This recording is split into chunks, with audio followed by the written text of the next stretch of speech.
You are watching the National News Desk, America's News Now. Tariff threats. Trump warns they are coming to Mexico, Canada, and China. How these countries are responding and what this would mean for your wallet. I'm pleased to announce that their governments have accepted the United States proposal to end the devastating conflict between Israel and Hezbollah. Ceasefire breakthrough in just a few hours. A U.S.-mediated truce deal takes effect. Details on the terms of that deal and what the Biden administration hopes to do to settle a larger war still raging in Gaza. Then, with holiday travel season near, we're looking at the best times to hit the road and how to book last-minute flights at a great price so you don't waste your money. This is the National News Desk, America's News Now. I'm Amira David. Tonight, we begin with Trump-proposed tariffs. The former president making threats that raise the prospect of bigger trade fights in the years to come. This as the former president expands his tough trade stance beyond China, saying that on day one, Mexico and Canada will face similar economic sanctions unless issues at both borders improve. And let's get right to Atra El-Nashar with the latest on how our neighbors to the north and south are responding. With the release of these two Truth Social posts Monday night, President-elect Trump put Canada, Mexico, and China on notice. On day one, he says, I will sign all necessary documents to charge Mexico and Canada a 25% tariff on all products coming into the United States and its ridiculous open borders. This tariff will remain in effect until such time as drugs, in particular fentanyl, and all illegal aliens stop this invasion of our country. And on fentanyl coming from China, until such time as they stop, we will be charging China an additional 10% tariff above any additional tariffs on all of their many products coming into the United States of America. It's the start of following through with his campaign promise to impose across-the-board tariffs. To me, the most beautiful word, and I've said this for the last couple of weeks, in the dictionary today, is the word tariff. It's more beautiful than love. Economists warn tariffs of this magnitude will inflict the most pain on American consumers by raising prices on everyday goods. Even Trump's own nominee for Treasury Secretary, Scott Bessent, said as much back in February. So what will tariffs be? Tariffs are inflationary. He's a vocal supporter of Trump's plan now, but in the past, Bessent has said the threat of tariffs should be a powerful negotiating tool rarely implemented. Mexico's president says one tariff would be followed by another in response, and so on until we put at risk common businesses. China warns no one will win a trade war, and Canadian Prime Minister Justin Trudeau will soon gather regional Canadian leaders to discuss a path forward. After all, these tariffs would violate the terms of the USMCA, a trade agreement Trump negotiated in his first term. Back in the U.S., the private sector is bracing for impact. If we look back historically, when tariffs were enacted 7 years ago, it did result in higher prices for customers. Trump rejects claims his tariffs will raise prices on Americans, and if he follows through with promises from the campaign trail, they'll be targeted at many more countries to come. In Washington, I'm Atra El-Nashar for the National News Desk, America's News Now. Atra, thank you. Almost 70% of Americans believe these tariffs will lead to higher prices. That's according to the Harris poll that was conducted exclusively for The Guardian from November 14th through the 16th. Nearly half of Americans polled said they are planning purchases ahead of Trump taking office in case of those tariffs. And about 62%, they said they feel they need to adjust their 2025 financial plans. But as financial advisor Scott Lincecum told the National News Desk this morning, there is reason to believe the worst might not actually be coming. Fortunately, we have lots of experience with Donald Trump's first time around. And he used to tweet these tariff threats all the time, and they typically ended without tariffs. Governments and companies would scramble to do something that would give Trump a win, and then he'd declare victory and move on. So that, along with the fact that Trump's not in office for a couple months, there are legal mechanisms you'd need to follow. I think we can hold off on worrying about our avocado prices in January. Well, Thanksgiving Day will be rainy for many people in the mid-Atlantic and Northeast with possible snow in the interior Northeast. It's connected to a storm system that starts tonight, moving east from the Great Basin to the Central Rockies. Tomorrow, Rain is expected in the southeast and the mid-Mississippi and Ohio valleys. The weather could impact what could be one of the busiest travel weeks ever. AAA predicting around 80 million Americans would travel between today and next Monday. TSA planned to screen over 18 million people in the U.S. during that time, more than last year. Road traffic was expected to be worse this afternoon into tomorrow afternoon, according to INRIX. And air travel today is going smoothly so far, with only 69 cancellations and around 3,000 delays for U.S. flights, according to FlightAware. Over the past few days, there have been an average of 74 cancellations and around 4,600 delays. Meantime, a spokesperson for Logan International Airport in Boston says 2 planes need to be checked for damage after they clipped wings. The FAA says an American Airlines plane collided with a Frontier Airlines plane yesterday, but thankfully no one was injured. This type of accident is rare. As for booking holiday travel, if you're still in the market for a reasonably priced flight for Thanksgiving, analysts say your best bet is booking on Thanksgiving Day itself. And for those procrastinators who still need a Christmas flight, well, it's still not too late for that either. There's one more day where you can get a good deal on holiday travel, and that will be the Tuesday after Thanksgiving, December 3rd. It's Travel Deal Tuesday, and it's the last day we expect to see good deals on airfare for Christmas, New Year's, any of the end of the year trips. Looking at the border, incoming border czar Tom Homan joined Texas Governor Greg Abbott and others to serve meals to the Texas National Guard in Eagle Pass today. Homan was also invited to tour the groundbreaking for the construction of a new border wall along the Rio Grande in Starr County, where Texas Land Commissioner Don Buckingham says they plan to create a new mass deportation center. That's something Tom Homan says is needed because of due process. 9 out of 10 people claim asylum at the border will end up with an order removal. So you can't ask for the right to claim asylum, the right to see a judge, the right to due process, and we give you that due process, and at the end of that due process, a federal judge orders you removed, we have to remove them. Immigration advocates say strict border measures like Texas's Operation Lone Star and proposed mass deportations are discriminatory and aggressive to migrants fleeing violence. Meanwhile, there is new evidence that Venezuelan street gang Tren de Aragua is recruiting children in migrant shelters.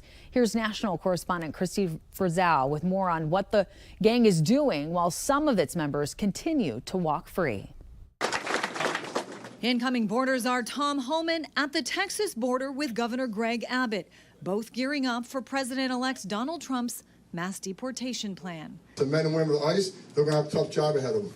And I'm sending a message for the people that say they're going to get in our way. They're going to stop us from doing what we're doing, that interior enforcement operation. I've said 100 times in the last week, don't cross that line. The planning comes at a time cities large and small are dealing with a harsh new reality. The gang Tren de Aragua wreaking havoc on communities. Adelvis Rodriguez Carmona, a known TDA member, was just arrested in Chattanooga, Tennessee. But this followed an arrest in March by Chicago police for allegedly shooting a 27-year-old woman. ICE officials at the time calling him a significant threat to the community, with plans to deport him. In New York City, police say TDA members are now recruiting children as young as 11 inside migrant shelters, where police say they often hide in plain sight. The inability to vet them, or any migrants from countries like Venezuela, which does not have a government the United States works with, has meant these violent criminals are set free time and time again. When we do make arrests and we're able to charge them on 4, 5, 6 incidents, when they go before a judge in New York City and their arrest record is run, they show no prior criminal history. They're released on their own recognizances. The Department of Homeland Security warning earlier this month, Tren de Aragua is now operating in at least 16 states. And in a news conference earlier today, New York City Mayor Eric Adams said he definitely plans to work with Donald Trump's team, especially when it comes to immigration and the border. He says the goal is not to be warring, but working with the incoming president, Amira. And Christine, some mayors and governors have raised concerns about that mass deportation plan. What's the latest on that? Yeah, I mean, there are real concerns that families will be torn apart, including those with children who are citizens and parents who are not. There are also fears of immigration authorities coming into schools or places of business to make these arrests. Trump has said he hopes to use the military not to make the arrests, but to transport and detain many of the migrants. His team is warning those who try to get in the way. They too could be arrested. All right, we'll see how this all shakes out as he gets ready to enter office in January. Thank you so much, Christine. Coffee giant Starbucks has a mess to deal with after a ransomware attack disrupted the systems that employees use to view and manage their schedules, impacting thousands of coffee hubs across North America. The coffee chain was forced to pay workers manually to ensure people got paid properly. Still unclear the extent to which customers' personal information was compromised in all of this. One Starbucks customer says credit card fraud is so common now that she's already taking precautions. And that's just the new world we live in, right? With all this technology and cell phones. I mean, everything's on our little phone. I just use cash. Ransomware attacks are more common during the holiday shopping season, with experts warning customers to be extra vigilant. An FBI special agent who owns a tattoo shop in Maryland, now accused of raping at least 2 women he promised modeling opportunities. That's according to police. Court documents say after the women got tattoos, Eduardo Valdivia convinced them to come to the photo shoots where they say he sexually assaulted them. The FBI has suspended Valdivia's employment. Detectives believe there are more victims and are asking them to come forward. We're asking for anyone that had prior engagement or business with DC Fine Line Tattoos, Valdivia, who often use the name Laylo Brown, and El Boogie, to contact the Montgomery County Police.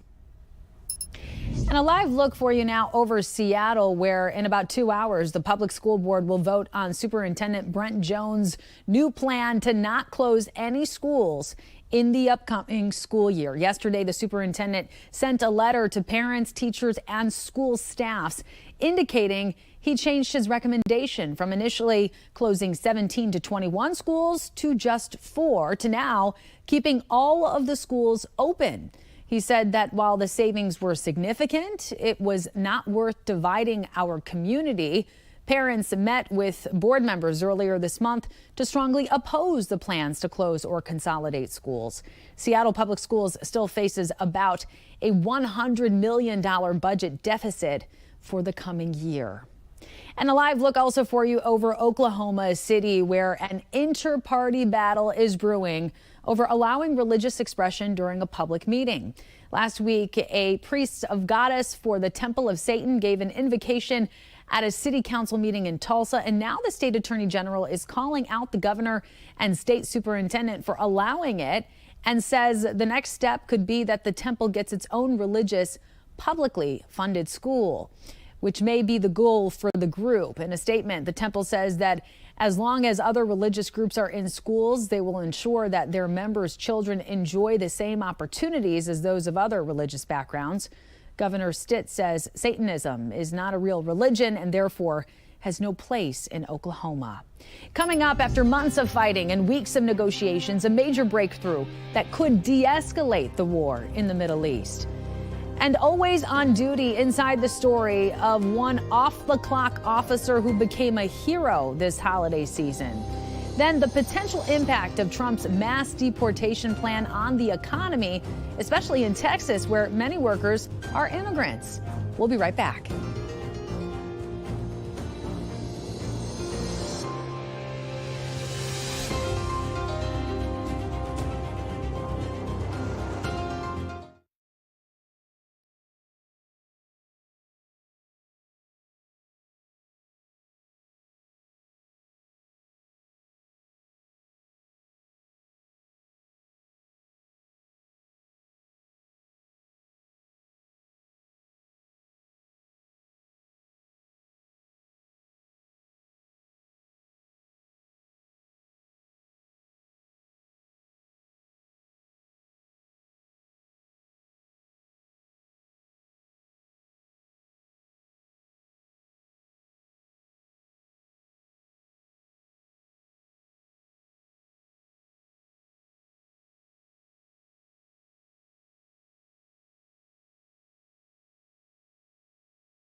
Right now, we are less than 3 hours away from a breakthrough ceasefire going into effect in Lebanon, bringing an end to the fighting between Israel and Hezbollah that's been underway for more than a year. It comes just hours after Israel's security cabinet officially approved the U.S. brokered truce proposal. Crossfire hostilities began in October of last year as a result of Hamas's October attack and Israel's subsequent military campaign in Gaza, eventually expanding to include Israeli forces on the ground in Lebanon and thousands more dead in a decades-long Mideast conflict. And here's what we know about the deal so far. It has a 60-day time period in which there will be a halt in fighting, marked by a complete IDF withdrawal from Lebanese territory, Hezbollah retreating its forces and weaponry about 20 miles north of the Israeli border will be required. That's just north of the Litani River. Plus, we're going to see an international committee in place to monitor any potential violations of those terms. Now, to be clear, this deal has no bearing on the war in Gaza. Separate ceasefire negotiations with Hamas that would halt hostilities and see hostages released in Gaza are underway, but remain largely stalled by warring sides. And the United States, of course, was a key mediator in the now approved ceasefire agreement. President Biden saying today that the deal shows peace is possible. Under the deal reached today, effective at 4 a.m. tomorrow local time, the fighting across the Lebanese-Israeli border will end. Lasting security for the people of Israel and Lebanon cannot be achieved only on the battlefield. Biden also says his team will make a new push in the coming days for peace between Israel and Hamas. And, of course, for Gaza, where tens of thousands have been killed, nearly 2 million people have been forced to flee their homes, and where civilians are now facing a starvation crisis 14 months into a devastating war. President Biden wants popular weight loss drugs like Wegovy and Zepbound to be covered by Medicare and Medicaid. The White House proposed a new rule, but it'll probably get blocked in the next administration. Millions of people would get access to the weekly injectables, but it would cost taxpayers up to $35 billion over the next decade. And hundreds of hospitality workers in Las Vegas are receiving a gift as they strike for the 12th day, demanding higher wages.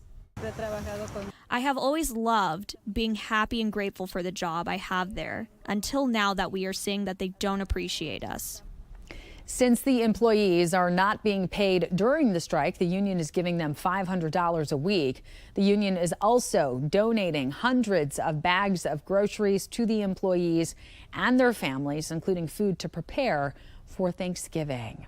And recall alert, certain dog treats could contain salmonella. 16-ounce bags of Hollywood Feed Carolina made chicken chips have been recalled because of possible contamination. The expiration date on that, November 13th of 2025. They were sold in several states and online. Salmonella can cause nausea, fever, and stomach cramping in dogs and people who come into contact with contaminated food. And right place, right time. Those were the circumstances for an off-duty New London police officer after a visit turned into a rescue. And his quick actions saved the life of an 18-month-old child. The National News Desk's Kennedy Buck has the story.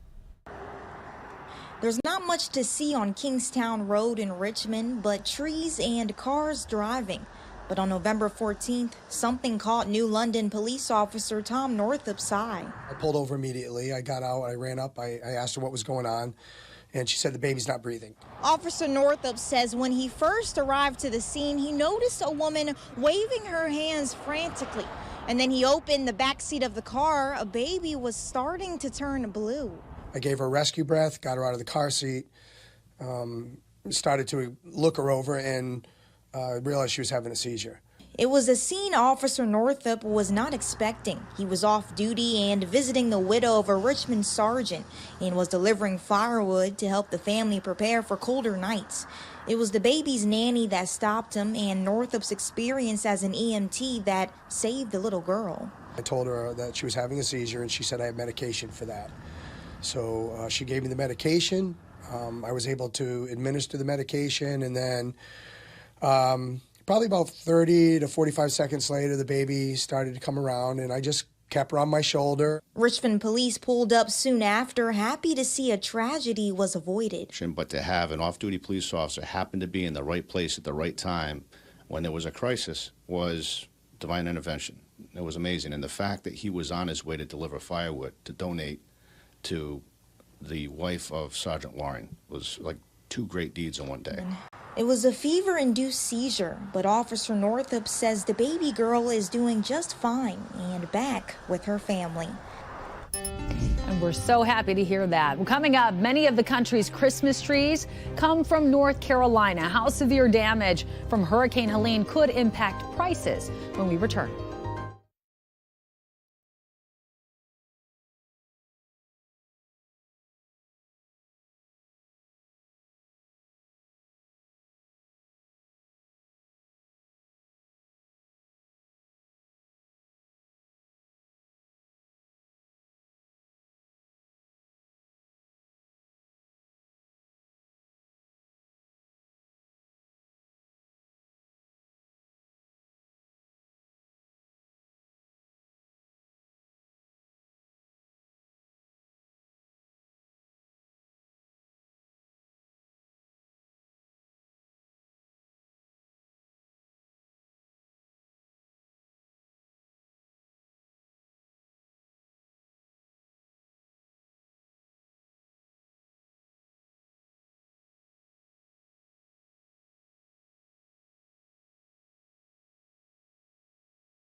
We have reporters all across the country in your neighborhoods covering the issues that matter most to you.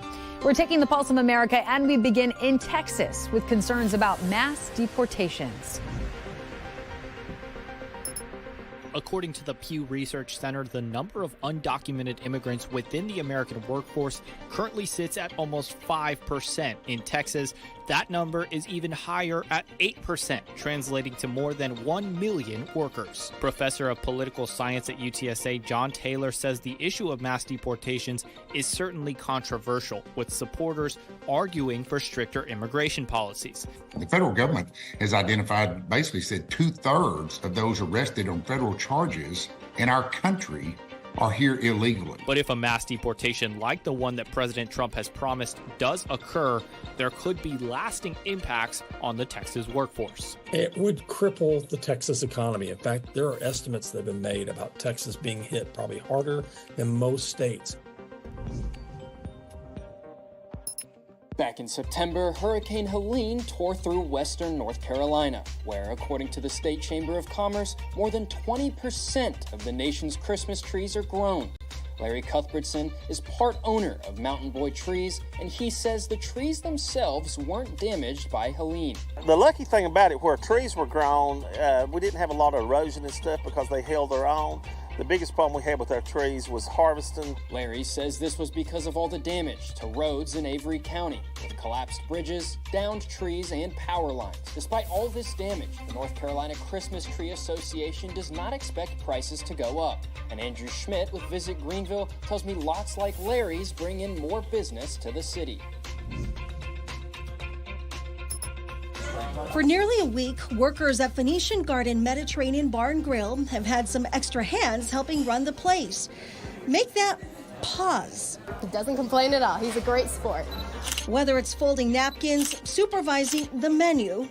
We've had him working for us, even back in the kitchen making food. Rewarded not with a bone, but with a plate of baklava, all as he waits and wonders. The pup was left behind last Wednesday.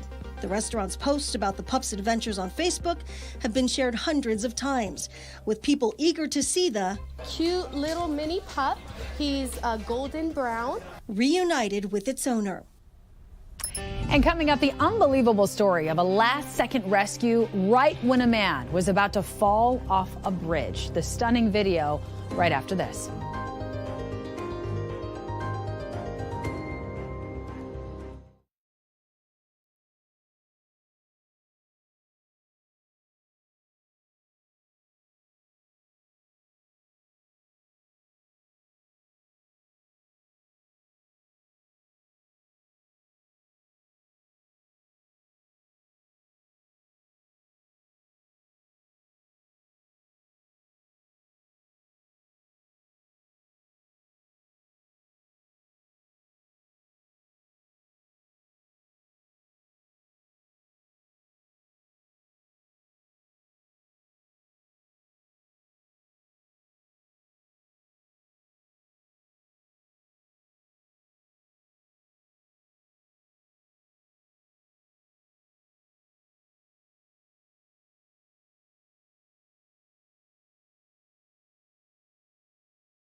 Well, this is just an amazing video of what is literally a last-second rescue. On November 10th, Oklahoma City police responded to a call about a man sleeping on a bridge. And you can see here the officer's body cam shows that as he approached the man just started to roll off the ledge. And that's when the officer barely caught him by his hood. But the officer was struggling to pick him back up. In a stroke of good luck, a jogger who was running by stepped in to help, and the pair together were able to pull him to safety. After a medical team determined he wasn't hurt, that man was then reunited with his family.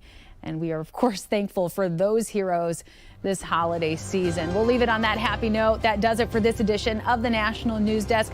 Join us again this evening for more coverage on America's top stories. Thank you so much for watching.